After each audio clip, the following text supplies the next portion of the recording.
大家好，欢迎来到快乐手工。今天呢，我给双肩包的肩带做了一个拓展小包。这个包呢，我们可以放手机哈，出门背着，你看拿起手机呢就非常的方便。这是后片加包盖的部分，和大家说一下铺棉的尺寸，长度29，宽度呢8厘米。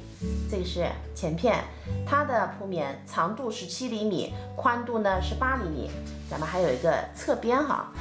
侧边的铺棉尺寸，长度呢是43厘米，宽度呢3厘米。这3份材料啊，我们呢都是烫好铺棉，然后呢是放1厘米的缝缝哈。那我们把它们呢正面和正面相对，整个车一圈啊，留个反口。车好后呢，把多余的缝缝啊给修剪掉，然后呢翻到正面。接下来呢，我们在后片做完布条，那布条两端我们事先车上一个雌雄贴哈。然后把布条啊搁在离这个底边上来3厘米的地方，然后另一根呢，它们俩间隔的15厘米，我们车上一个方框。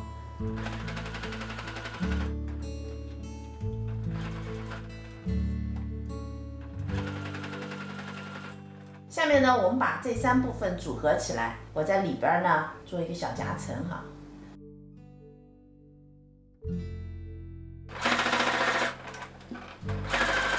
朋友们，包做好了，我扣上了哈。包的大小呢，放手机是挺富裕的哈。我们家孩子的手机更大。和大家说一下哈，这个包我们在扣的时候，扣包带的地方啊，这儿要多出一块织带，我这儿进行了一个改造哈。因为它如果没有这个织带的话，它扣上之后它容易往下出溜。这个小包除了扣在背包上面，咱们还可以扣在手臂上，其实使用场合是非常多的。这期视频内容啊就是这些了，感谢您啊花宝贵的时间来看我的视频，记得帮忙点赞，咱们下期再见。